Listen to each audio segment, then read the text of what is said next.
Ajith සර්ගේ පන්තිය මෙහෙවන VH creation මගින් පළ කරන නිවේදනයයි. බහුතර දරුවන් පිරිසකට මෙම ලියාපදිංචි වීමේ ක්‍රමය අපහසු බව අපට වැටහි තිබේ.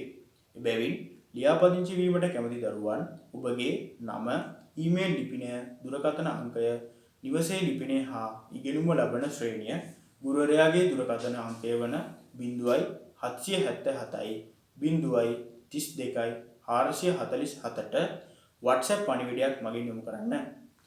දිවයිනේ ඕනෑම ප්‍රදේශයක 10-11 ශ්‍රේණිවල ඉගෙනුම ලබන දරුවන්ට මෙහි ලියාපදිංචි විය හැක. ඔබට මෙය YouTube හරහා වඩා පැහැදිලිව නැරඹීමේ හැකියාව ඇත. ලියාපදිංචි වී මුදල් ගෙවූ අයට පමණක් ඉදිරි සතියේ සිට පැවැත්වෙන පන්ති සඳහා Zoom හෝ YouTube විකාශනයට විනාඩි 10කට පෙර ඔබගේ ඊමේල් ලිපිනයට ලින්ක් එක ලබා දෙනු ලැබේ. එම දරුවන්ට පමණක් තැපෑලෙන් නිබන්ධනය ලැබීමට සලස්වනු ලැබේ. ඔරියන්ට් ආයතනයටද මුදල් ගෙවා ඉරිදා උදෑසන 8 සිට 11 දක්වා කාලය තුල නිබන්ධනය ලබාගත හැක. වෙනත් ගැටලු ඇතනම් 0777යි 032යි 447 යන WhatsApp අංකයට දරුම් දෙන්න. මෙම වැඩසටහන් VH ක්‍රියේෂන් මගින් මෙහෙවන බැවින් ඔවුන් අදාළ ලින්ක් එක ලබා දෙනු ලබන්නේ මුදල් ගෙවූ දරුවන්ට පමණි. ස්තුතියි. අයිබෝන් දරුවනි, එහෙමනම් අපි අද සමාන්තර ශ්‍රේණි කියන පළවෙනි කොටසේ දෙවෙනි වීඩියෝ තමයි කරන්නේ. අද ඉඳන් ඔබට Zoom app එක හරහා මේක ඉගෙන ගන්න පුළුවන්. හොඳයි පුතේ, අපි අන්තිමට ඉවර කරපු තැන ඔබට මතක ඇති මොකද්ද? සමාන්තර ශ්‍රේණිවල භාවිතා කරන සංකේත ටික. අද අපි සමාන්තර ශ්‍රේණියක් ඇසුරින්ම ගමු සූත්‍ර කොහොමද එන්නේ කියලා. එහෙනම් ලියන්න හැමෝම මාතෘකාව සූත්‍ර ගොඩනැගීම. සමාන්තර ශ්‍රේණිවල සූත්‍ර ගොඩනැගීම. හරි නේද පුතේ? මමත් ලියන්නම්කෝ.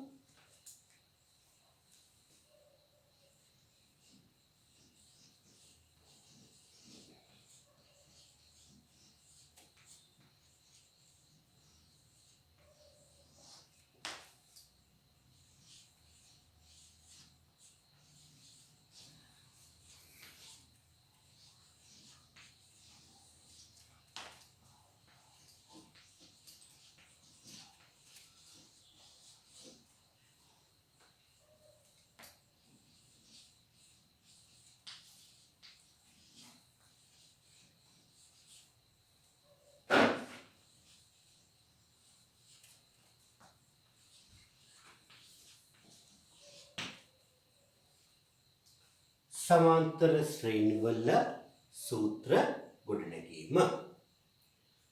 දැන් අපි බලමු එහෙමනම් මෙන්න මේ විදිහට. කොහොමද? ඔබට මතකනේ සමාන්තර ශ්‍රේණියක තියෙන්න ඕනේ ලක්ෂණ ටික. මොනවද තියෙන්න ඕනේ? පොදු අන්තරයක් තියෙන්න ඕනේ. එහෙම නේද? අපි බලමු ශ්‍රේණියක් කියලා. 9 13 17 21 25 29 මේ විදිහට ශ්‍රේණිය පවතිනවා කියලා ගමු. දැන් මේකෙදී මුලින්ම අපි හොයමු පොදු අන්තරය. මතකනේ පොදු අන්තරය හොයන හැටි පසු පදයෙන් පෙර පදය අඩු කරනවා. එනම් පොදු අන්තරය හොයමු.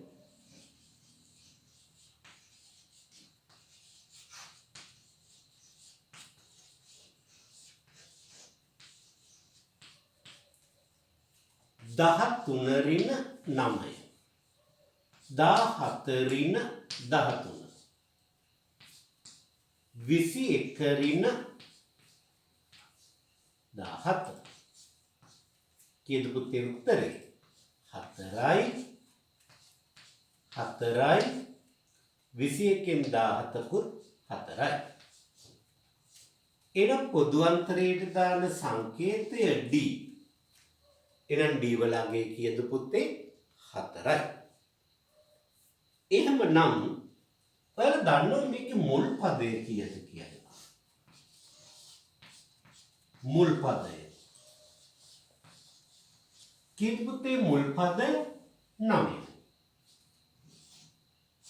මොකද්ද සංකේතය? Simple A. 9. දැන් මම පොඩි උපක්‍රමයකින් ඉහත සූත්‍රය ලියනවා. ඔන්න බලා ගන්නකෝ ඔයාලට තේරෙනවද කියලා. 9 13 වෙනුවට ලියනවා මම 9 ධන 4. වරදක් තියනවද පුතේ 9යි 4යි 13යි කියන එක? නැහැ නේද? ඊළඟට මම 17 ලියනවා 9 ධන දෙවරක් 4. 4 වරක් 2 8යි 8යි 9යි 17යි. ඊළඟට මම ලියනවා පුතේ 21 කියන එක 9 ධන 3 වරක් 4. එතකොට පුතේ 4 වරක් 3 12යි 12යි 9යි 21යි. එහෙනම් ඊළඟ කොහොමද ලියන හැටි කියන්නම පුළුවන්. කොහොමද? 9 ධන 4 වරක් 4. ඊළඟ එකක් කියන්න පුළුවන්. 9 ධන 5 වරක් 4. මේ විදිහට නේද අපිට මේ ශ්‍රේණිය ලියාගෙන යන්න පුළුවන්. 5 වරක් 4 20යි 9යි 29යි. හරි නේද දැන්? දැක්කනේද යම්කිසි රටාවක්? මේවා සංඛ්‍යා රටා පුතේ. මේ හොඳට අවබෝධ කරගත යුතු දේවල්. දැන් මම ඔයාලට 9 තියෙන තැනට ඒ දාන්න. සාධාරණ පදය. ඒ වගේම 4 තියෙන තැනට D දාන්න. 4 වෙනුවට කවුද දාන්නේ? D දාන්න. අපි එහෙමනම් ලියමු. හැබැයි වර්ධව වටහා ගන්න එපා. මෙතන 4 කියන එකයි මෙතන 4 කියන එකයි දෙන්නේ. මේ 4 වෙනි එක. මේ 5 වෙනි එක එහෙම තියෙන්නේ. එහෙමනම් 9 වෙනුවට කවුද මන් දානවයි කිව්වේ? ඔව් කියන්න. A. එහෙමනම් මේක ලියන්න පුළුවන් පුතේ A දාන්න 4 වෙනුවට D. මේක A දාන්න 2යි D. 9 වෙනුවට A ධන 3යි D වෙනුවට 4 වෙනුවට D. 9 වෙනුවට දාන්නේ A ධන 4යි මේ 4 වෙනුවට දාන්නේ D. 9 වෙනුවට ධන 5යි 4 වෙනුවට D. මේ විදිහට නේද ශ්‍රේණිය පවතින්නේ? පැහැදිලිද දරුවන්ට? දැන් මේකේ දැක්කද මොනවා හරි රටාවක්? මොකද්ද ඔබ දැක්ක රටාව කියන්න මට? පළවෙනි පදේ D කියන. කියයි? බිඳුව නෙවෙයි සමහරු එකයි කියනවා. එක නෙවෙයි කිය තියෙන්නේ බිඳුවයි. එහෙනම් පළවෙනි පදේ D බිඳුවයි. එහෙනම් එකයි. දෙවෙනි පදේ D කීයද? මේ තියෙන දෙවෙනි පදේ. D පද එකයි. තුන්වෙනි පදේ මේ තියෙන D කීයද? දෙකයි. හතරවෙනි පදේ D කීයද? තුනයි. පස්වෙනි පදේ D කීයද? හතරයි. හයවෙනි පදේ D කීයද? පහයි. හත්වෙනි පදේ D කීයද? හයයි. එහෙමනේ දෙන්නේ. එහෙනම් දැන් ඔබට පැහැදිලි මේකේ රටාවක්. නේද? එහෙනම් මට කියන්න 15 වෙනි පදේ ලියන්න පුළුවන් කොහොමද? A ධන 14යි D. එකක් අඩුයි නේද? 20 වෙනි පදේ ලියන්න පුළුවන්. A ධන 19යි D. 101 වෙනි පදේ ලියන්න පුළුවන්. A ධන 100යි D. පුතේ 100යි D කියන්නේ පොලිසිය එහෙම නෙවෙයි. 100 වරක් D. පැහැදිලිද? එහෙනම් 500 වෙනි පදේ ලියන්නේ A ධන 499යි D. පැහැදිලිද දරුවන්ට? ලක්ෂ වෙනි පදේ ලියන්නේ කොහොමද? දැන් ලක්ෂ පාවිච්චි කරන්නේ සියක් 1000 වෙනි පදේ ලියන්නේ කොහොමද? ඔව්. ඒ දන්න එකක් අඩු කරගන්න අමාරුනේ. සියක් 1000 ඍණ 1යි D. හරිනේ. උපක්‍රමයකින් කියනවා. මිලියන වෙනි පදේ ලියන්නේ. ඒ දන්න මිලියන ඍණ 1යි D. එහෙමනම් පුතේ මට කියන්න ලොරිය කියලා පදයක් තිබ්බොත් ඒක ලියන්නේ කොහොමද? ඒ දන්න ලොරිය ඍණ 1යි D. ඇටකිත්ත වෙනි පදේ ලියන්නේ කොහොමද? ඇටකිත්ත කියලා පදයක් තියෙනවා. කොහොමද ඒක ලියන්නේ? T ඇටකිත්ත ඈ. ඒ දන්න ඇටකිත්ත ඍණ 1යි D. සාධාරණ ලෙස n වෙනි පදේ ගත්තොත් කොහොමද අපිට ලියන්න පුළුවන්? tn සමානයි a ධන n ඍණ 1යි d. තේරුණාද අපි දරුවන්ට සූත්‍රය ආපු හැටි? ඔන්න පුතේ සමාන්තර ශ්‍රේණිවල පද n ගණන හොයන සූත්‍රය. මොකද පුතේ පද n ගණන හොයන සූත්‍රය කියන්න බලන්න. මයිත් කියමු tn සමානයි a ධන n ඍණ 1යි d. තව පාරක් කියමු අපි හැමෝම tn සමානයි a ධන n ඍණ 1 වරක් d. පාඩම් දුබට ඔව් tn සමානයි a ධන n ඍණ 1යි d. පුතේ නිකමට හිතන්න n වෙනි පදය කියන්නේ ඕනෑම සාධාරණ පදයක් 12 වෙනි 60 වෙනි 70 වෙනි නේද? ඕනම පදයක්. හැබැයි අවසාන පදේ කිව්වොත් එහෙම tn වෙනුවට මොකක්ද දාන්න ඕනේ? අවසාන පදේ සංකේතය. එහෙනම් ඒක කොහොමද ලියන්න පුළුවන්නේ? කියන්න බලන්න. l සමානයි a ධන n ඍණ 1 වාරයක් d. tn සමානයි a ධන n ඍණ 1යි d වෙනුවට tn වෙනුවට දානවා මොකද්ද? l. එන අවසාන පදේ සූත්‍රය ඒකම වෙනවා.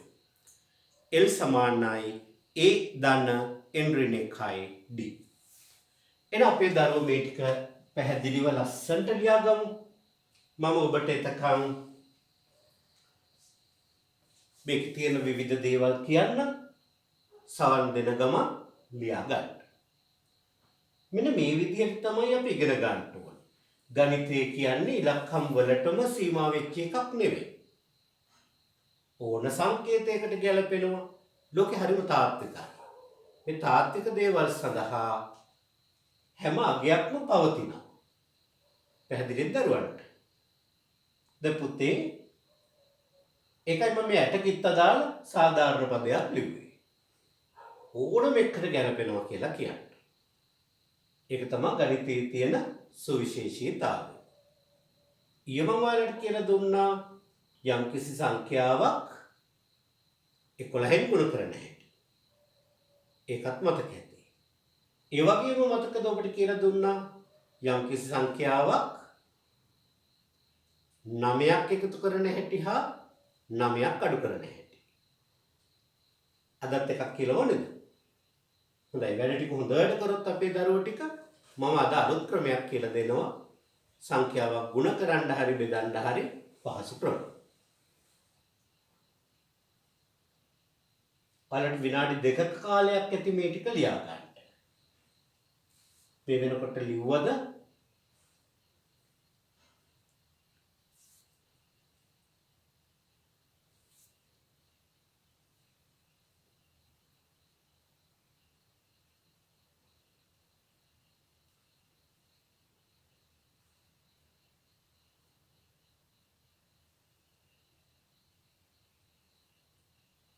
එහෙමනම් මම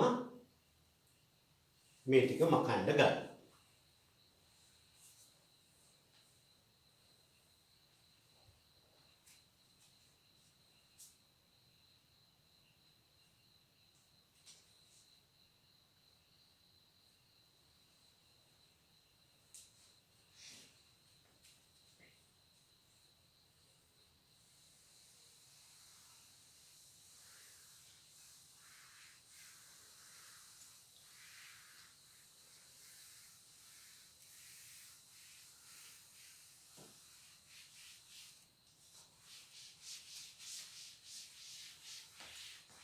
ඔයාලා කැමතිද දරුවනි?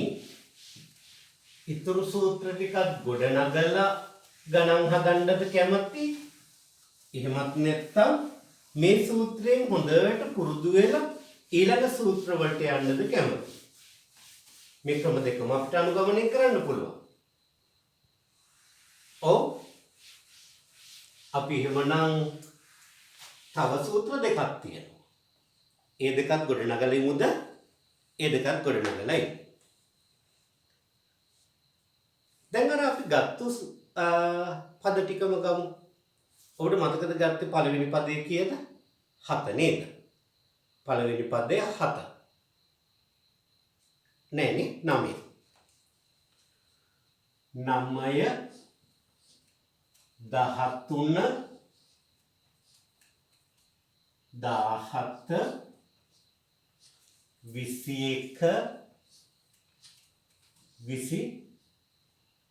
25 29 ඔය විදිහට තමයි ලියන්නේ.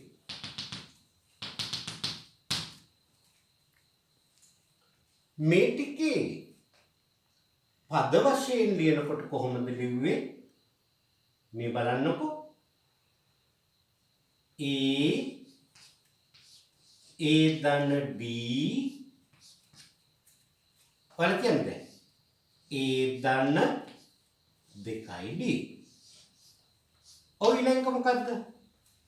A දන්න 3D. ඊළඟ A දන්න 4D. ඔය කියලා ලියලා අන්තිම පදේ මොකද්ද? n වෙනි පදේ A දන්න මම එකට වෙන වරහණක් පාවිච්චි කරන්න. A දන්න n ඍණ 1 වර D. මෙතන හොඳට කල්පනා කරලා කියන්නේ ඊට කලින් පදේ මොකද්ද කියලා. A දන්න n ඍණ 2 වර D. එහෙම නේද එන්නේ? මම මේක මුල ඉඳන් අගටයි අග ඉඳන් මුලටයි ලියලා එකතු කරනවා. මොකද්ද කරන්නේ? SN කියලා ගන්නවා එකතු. හරිද? A දන්න D දන්න A දන්න 2D දන්න ඔය විදිහට ගිහිල්ලා අන්තිම පදය A දන්න n ඍණ 1D. ඊට කලින් පදේ A දන්න n ඍණ 2D. එකතු වෙහින්දයි දන්නේ. ඊට කලින් පදේ A දන්න n ඍණ 3D. දැන් මම මේ පද ටික කෙලින් ලියන්නම්. ඒ පද ටික ඇද්දයි වගේ.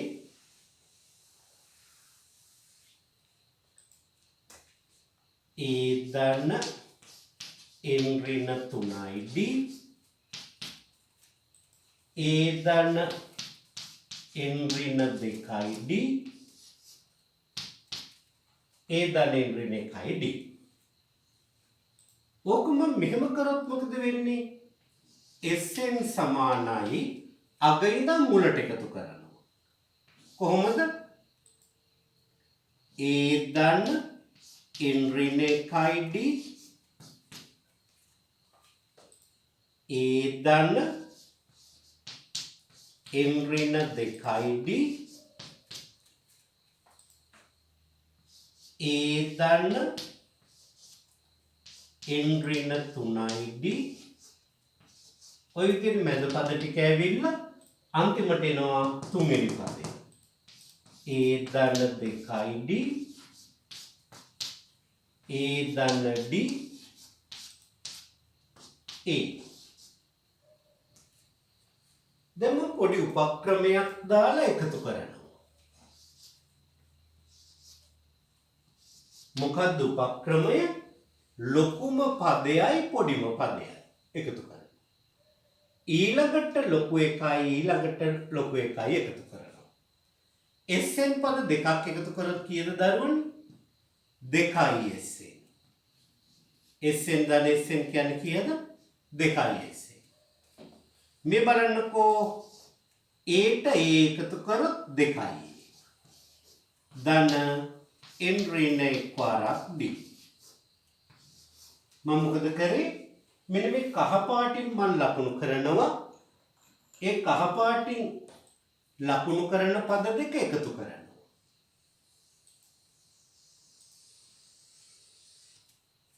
ඊළඟ රෝස පාටින් ලකුණු කරනවා. ඒ පද දෙක එකතු කරනවා.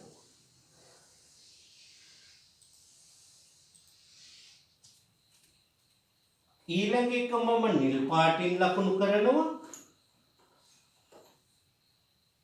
ඒ පද දෙක එකතු කරනවා.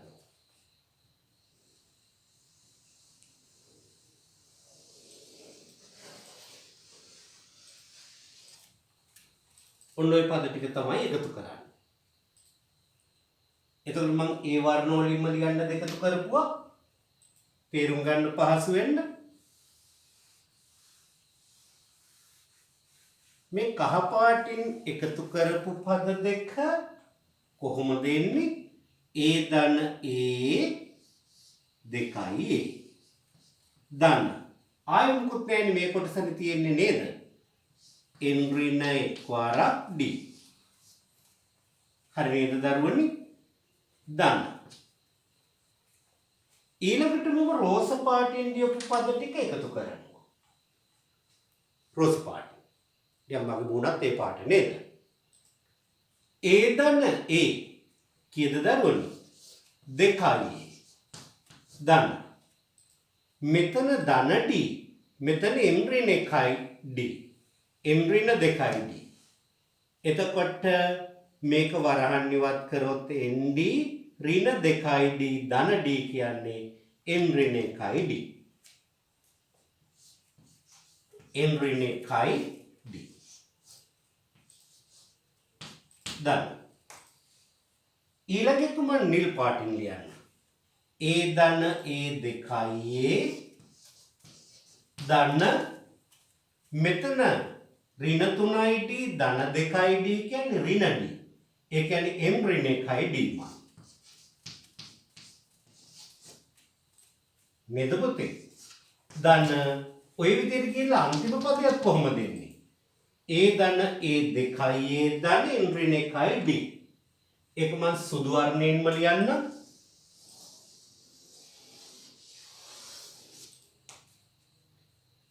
A ධන A ධන A 2යි A ධන n ඍණ 1 වාරක් D. මේ බලන්නකෝ. හරි ෂෝක් වැඩක්. හැම පදයක්ම 2යි A ධන n ඍණ 1යි D. මේකේ පද කීයක් තියෙනවද? n ගණනක් තියෙනවා. මේකේ පද කීයක් තියෙනවද? n ගණනක් තියෙනවා. මේකේ පද කීයක් තියෙනවද?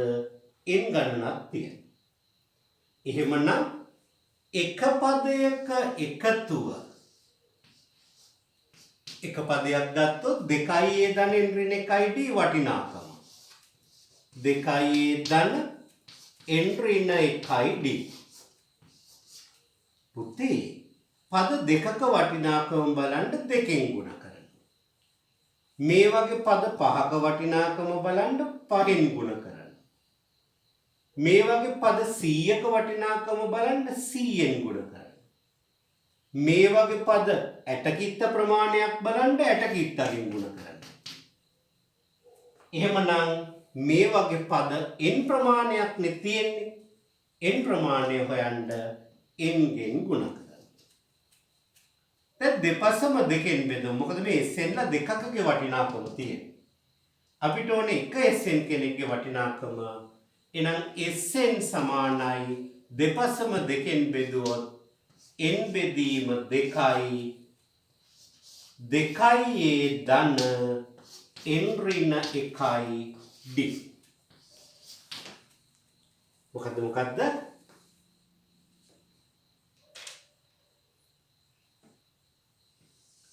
SN සමානයි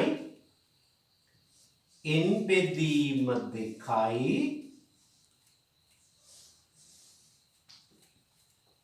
දෙකයි ධන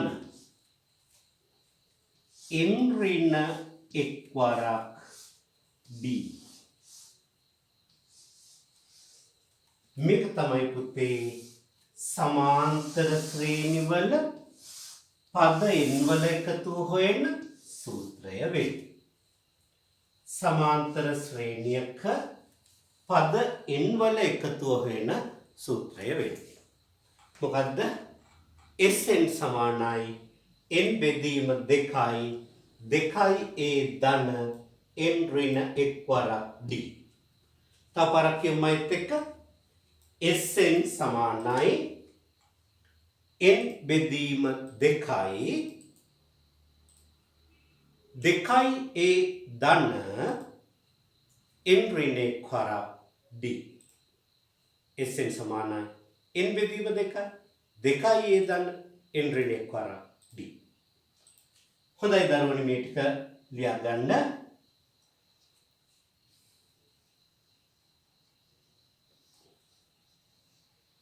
ඔබට බෝඩ් එක පේනවද? උඩ ටික ලියනකල් මම මේක ලස්සනට ලියන්නම් ඈ.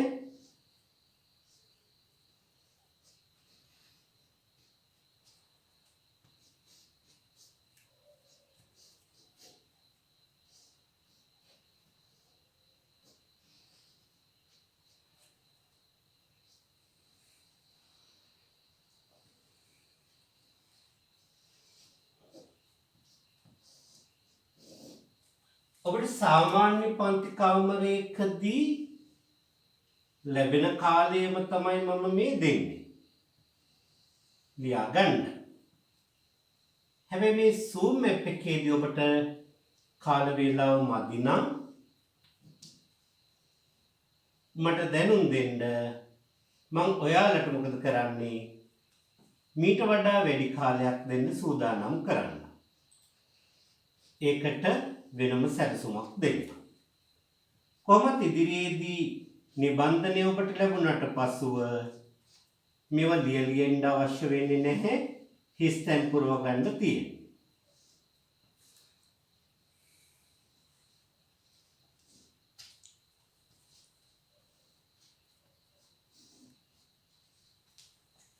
ලංකාවේ ඕනම කෙනෙකුට මේකට සහභාගී වෙන්න පුළුවනි. ඔබගේ නම සමග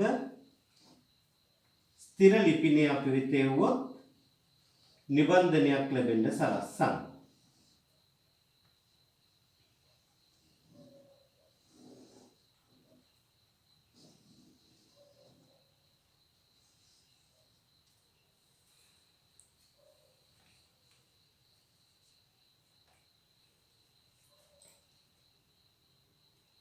ඔබ ඇත්තටම මේ ටිකයි ලියලා මේ පේලිය ලියලා මේ පේලිය ලියවනම් ඇති. මෙන්න මේක ඔබ ගෙදරදී තනියම ලියලා අධ්‍යයනය කරනවා නම් තමයි හොඳ. ලියාගත්තා නම් ප්‍රශ්නයක් නැහැ. මෙන්න මේ කොටස ඔබට අත්‍යවශ්‍ය නැහැ.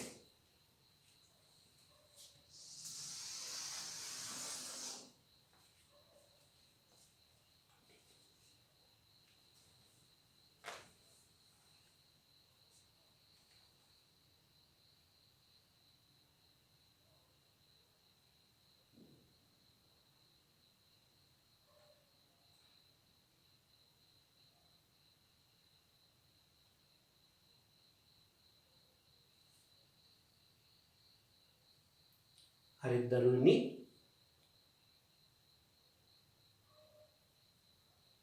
මම මේවා කියලා දුන්නේ ඔබට දැන ගැනීම සඳහා මිසක් විෂය නිර්දේශය තුළ මේවා ඉන හැටි ගන්නන්න නැහැ. අපි ඉගෙන ගන්නකොට පුළුවන් තරම් හරියට නිවැරදිව ඉගෙන ගන්න බලන්න.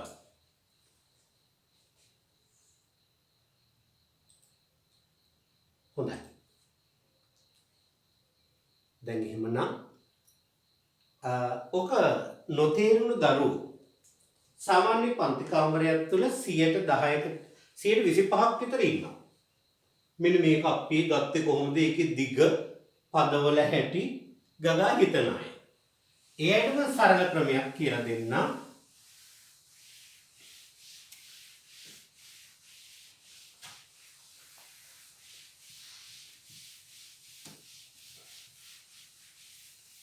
මින්නවක ගුරුවරුන්ටත් මේක ඕන භාවිතා කරන්න පුළුවන්. පන්ති කාමරයේ තුල දරුවන්ට ඒක පහසුවෙන් ග්‍රහණය කර හැකි වෙන නිසා. පන්ති කාමරයේ තුල පහසුවෙන් මේක ග්‍රහණය කරගන්න පුළුවන්. මම පහසු ක්‍රමයක් කියලා දෙන්නම්.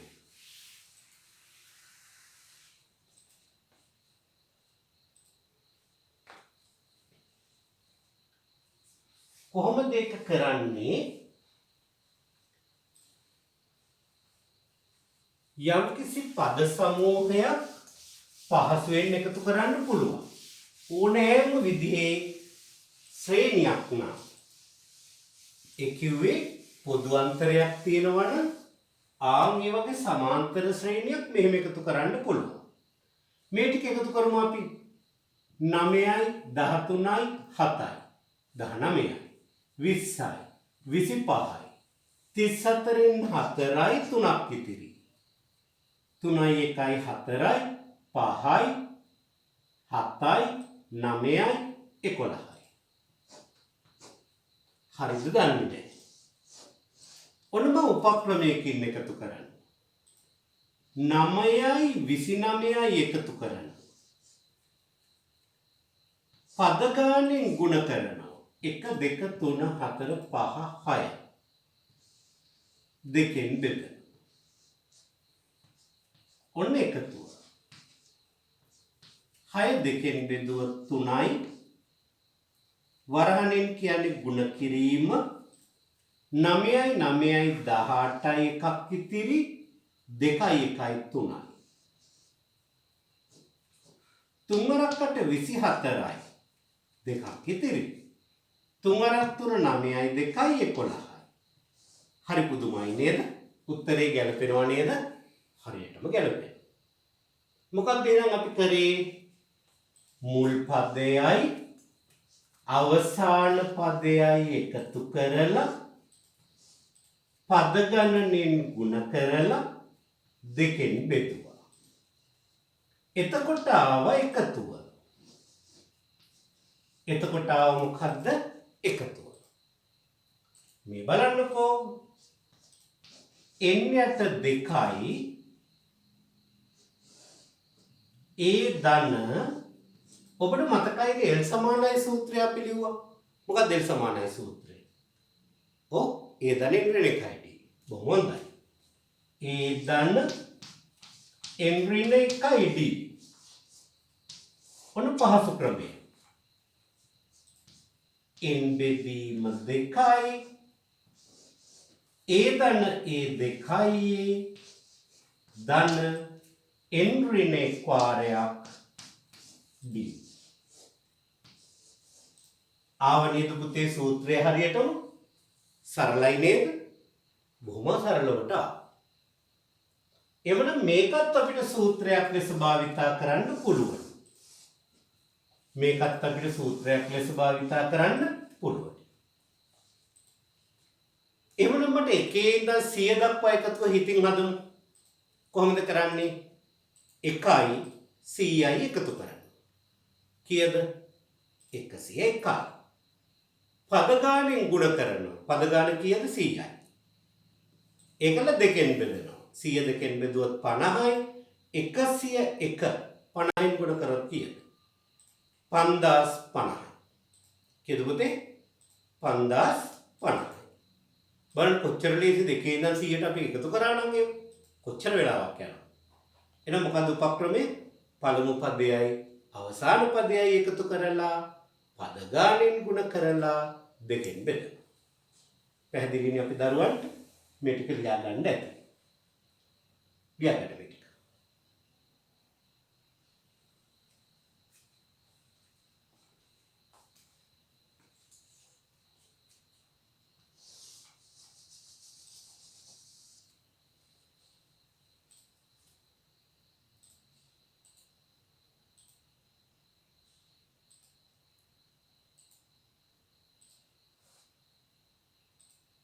දැන් අර දිගට ලියපු එක තේරුම් නැති දරුවන්ට මේක බොහොම පහසුවෙන් තේරෙන්න ඇති. එහෙම නේද?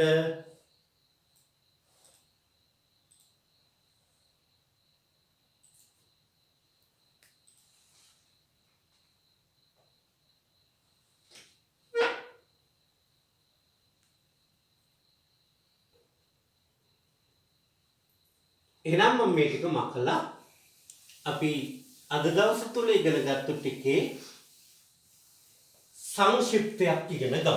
ඒකල සූත්‍ර ටික පාඩම් කරගමු. ඊට පස්ව පුළුවන් පුතේ අපිට මොනව කරන්නද? වේගයෙන් ගණන් හදන්න. ඊටම වේගයෙන් ගණන් හදන්න මම පහසු ක්‍රම කියලා දෙනවා.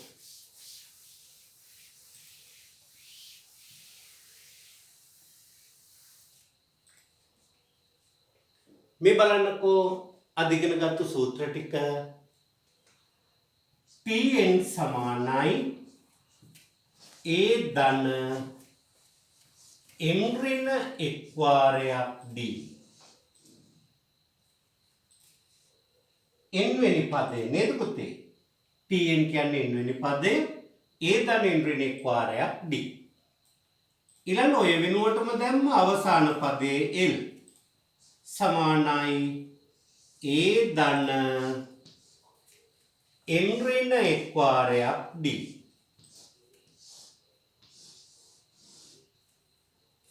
ඊළඟට පුතේ අපි ඉගෙන ගත්තා Sn කියලා කෙටි සූත්‍රයක්. Sn කියලා කෙටි සූත්‍රයක් ඉගෙන ගත්තා. Sn සමානයි n බෙදීම 2යි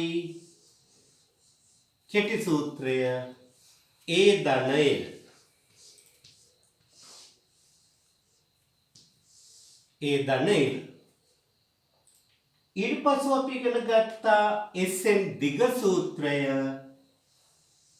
Sn සමානයි n බෙදීම 2යි 2යි A ධන m ඍණ එක් වාරයක් d. මෙන්න මේ සූත්‍ර ටික තමයි අපි අද දවසේ ඉගෙන ගත්තේ. කියමු තව එකපාරක් මයත් එක්ක. Tn සමානයි A ධන n ඍණ 1යි d. L සමානයි A ධන n ඍණ 1යි d. Sn සමානයි n බෙදීම 2යි A ධන l. Sn සමානයි n බෙදීම 2යි 2යි A ධන n ඍණ 1යි d. පැහැදිලිද අපේ දරුවන්ට? මෙන්න පුතේ අද දවස තුල අපි ඉගෙන ගත්තු සූත්‍ර ටික කෙටි. එතකොට සමාන්තර ශ්‍රේණි පාඩමේ මේ සූත්‍ර වලින් පිට අපිට ගාණක් එන්නේ නැහැ. අනිවාර්යෙන් මේ සීමාවට යටත්ව තමයි ගැටලු මතුවේ. එතකොට ඉදිරියේදී ඉගෙන ගන්න පුළුවන් ගුණෝත්තර ශ්‍රේණි, උසස් පෙළට ගියොත් හරාත්මක ශ්‍රේණි, මේ වගේ දේවල් ඉගෙන ගන්න පුළුවන්. සමාන්තර ගුණෝත්තර ශ්‍රේණි, ඒ වගේ දේවල් ඔබට ඉදිරියේදී ඉගෙන ගන්න පුළුවන්. එතකොට ගණිතයට හැම වෙලේම ආශා කරන්න. එතකොට ඔබට මතක ඇති විනාඩි 45 පීරියඩ් 3ක් අපි කරන්නේ සතියට. ඒකෙන් විනාඩි 5 ගානේ අපි සාකච්ඡාවට යන්න එකතු කරමු. එතකොට ඔබට පුළුවන් ඊට පස්සුව අපිත් එක්ක එකතු වෙලා ගණිතයේ තියෙන රසතැන්, ගැඹුරු තැන් ඉගෙන ගන්න. හොඳ අමාරු ගැටලු අපි කතා කරමු. තේරෙනවද? මම ඉඳලා හිටලා දෙන්නම් ඔයාලට. තැපැල් මගින් හරි මට පිළිතුරු ලැබුණොත් තෑග්ගක් එවන තරමක ගැඹුරු හිතලා හදන්න ඕනේ ගන්න. හොඳයි දරුවනි. එhmenan ඊළඟ දවසට අපි සමාන්තර ශ්‍රේණි වලින් ගණන් හදමු. එතකොට මේ අපි Zoom app එකෙන් කරන පළවෙනි පාඩම. ඔබට මතක ඇති පළවෙනි පාඩම මම මේකේ මුල් කොටස දැම්මා YouTube එකේ. ඒක ඕනේ දරුවෙකුට බලා ගන්න පුළුවන් වෙන්න. අද අපි කතා කරන කොටස ඉගෙන ගන්නේ Zoom app එක හරහා කරන අපි පළවෙනි පාඩම. මේකේ ගුණදොසුත් කතා කරලා අපි දෙවෙනි පාඩම වෙත යමු. දෙවෙනි පාඩමේදී කරන්නේ ගණන් හදන එක. එතකොට සතියකට දවස් 3ක් කරපුවාම අපිට මාසයක් වෙනකොට විශාල පාඩම් ප්‍රමාණයක් ඉවර කරගන්න පුළුවන්කම ලැබෙනවා. පැහැදිලිද? එතකොට ගණන් හැදීමේ වගකීම තියෙන්නේ ඔබට. ඔබ එතකොට පෙළපොත ඇසුරු කරලා ඒ වැඩ ටික කරන්න ඕන. එහෙමනම් ඔබට සුබ දවසක්. ආයුබෝවන් දරුවෝ.